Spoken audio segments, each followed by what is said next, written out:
কেমন আছো বন্ধুরা? আজকে আমরা যাচ্ছি বিহারের নালন্দা জেলার অন্তর্গত পাওয়াপুরী জল মন্দিরে।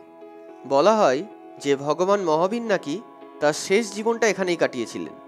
তো চলো ঘুরে আসা যাক পাওয়াপুরী জল মন্দির। আর দেখো, এটা হলো পাওয়াপুরী মোড়।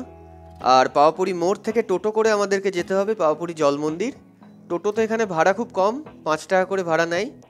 কিন্তু পাওয়াপুরী মোড়ে যখনই আসি এই দোকানটা থেকে আমরা সিঙ্গারা খাই। তো আজকেও আমরা নিয়ে নিয়েছি সিঙ্গারা। একটা চাটনি দেয় এরা সিঙ্গারার সাথে, তো সেই চাটনি দিয়ে সিঙ্গারাটা বেশ ভালো লাগে। আর আজকে আমরা একটু ফুচকাও খেলাম। ফুচকাটা এখানে কলকাতার মতো নয়, তবে বেশ ভালো। তো ফুচকা খেয়ে সিঙ্গারা নিয়ে আমরা এবার যাচ্ছি জল মন্দিরের উদ্দেশ্যে। দেখো, দূর থেকে দেখাও যাচ্ছে জল মন্দির। আর এই দেখো, আমরা পৌঁছে গেছি। এটা হলো জল মন্দিরের গেট। আর উল্টো দিকে আরও একটা মন্দির আছে, যেটা হলো এটা। এই মন্দিরটায় আমরা ঢুকবো না, তবে জল মন্দিরে ঢোকার আগে আমরা পাশে একটা বসার জায়গা আছে, যেখানে বসে সিঙ্গারাটা খেয়ে তারপর আমরা মন্দিরে ঢুকবো। দেখো, আমরা ঢুকছি সেখানে। আর পাশে জল মন্দিরটা দেখো, দেখাও যাচ্ছে লাইটিংটা। তো এখানে আমরা সিঙ্গারা খেয়ে এবারে ঢুকছি জল মন্দির। দেখো কত সুন্দর, দেখো লাইটিংটা। এবং প্রতিদিন রাতেই একে এতটাই সুন্দরভাবে সাজানো হয়, খুবই সুন্দর লাগে এটা। তো এবার আমরা জুতো খুলে মন্দিরের ভেতর ঢুকবো আস্তে আস্তে, এবং তোমাদেরকেও দেখানোর চেষ্টা করি মন্দিরটা। দেখো কত সুন্দর লাগছে মন্দিরটাকে। এবং প্রত্যেক দিন রাত্রেবেলায় একে খুবই সুন্দর লাগে। এবং কোনো যখন অনুষ্ঠান হয়, যেমন ধরো দিওয়ালি, অন্যান্য দিন তো সুন্দর লাগেই, যেমন দেখো আজকেও সুন্দর লাগছে দেখতে। কিন্তু যখন কোনো পার্টিকুলার অনুষ্ঠান হয়, যেমন দিওয়ালি বা অন্যান্য কোনো অনুষ্ঠান, তখন পুরো মোমবাতি দিয়ে একে সাজানো হয়। এবং অরিজিনাল মোমবাতি, মানে কোনো ইলেকট্রনিক্স মোমবাতি নয়, পুরো অরিজিনাল মোমবাতি দিয়ে।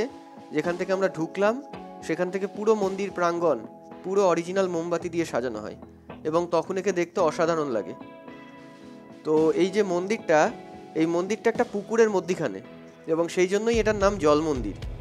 এবং বলা হয় যে ভগবান মহাবীর তার শেষ জীবনটা এখানেই কাটিয়েছিলেন। রাত্রিবেলা এই মন্দিরের লাইটিংটার রিফ্লেকশন যখন জলে পড়ে, এবং সেটা রাস্তা থেকে দেখে অদ্ভুত সুন্দর লাগে। এবং যদি কোনো আমাদের ভালো ক্যামেরা থাকতো এবং মোবাইলে যদি আর একটু ভালো হতো, তাহলে হয়তো আমরা ছবিটা তুলে তোমাদেরকে দেখাতে পারতাম। কিন্তু আপাতত আমাদের মোবাইলে অত ভালো নয় এবং দামি কোনো ক্যামেরাও নেই, সেই জন্য ছবিটা তুলতে পারলাম না। কিন্তু রাত্রেবেলায় লাইটিংটা যখন জলে পড়ে, তার রিফ্লেকশনটা অসাধারণ লাগে। তো যাই হোক, চলো মন্দিরটা একটু ঘুরিয়ে দেখানোর চেষ্টা করি তোমাদেরকে। আর এখানে আমরা মাঝে মধ্যেই আসি, কিছুক্ষণ বসি, কিছুক্ষণ গল্প করি, তারপর আবার চলে যাই। কারণ এর পরিবেশটা খুব ভালো, কিছুক্ষণ টাইম কাটানোর জন্য খুব ভালো জায়গা এটা।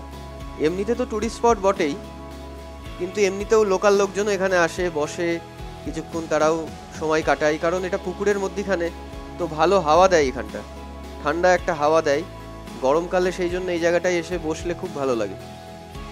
তো চলো মন্দিরের ভেতরে বিগ্রহটা দেখাই তোমাদের। ভেতরে মোবাইল নিয়ে ঢুকতে পারবো না। এই দেখো, এটা হলো বিগ্রহটা। এই দেখো বিগ্রহটা।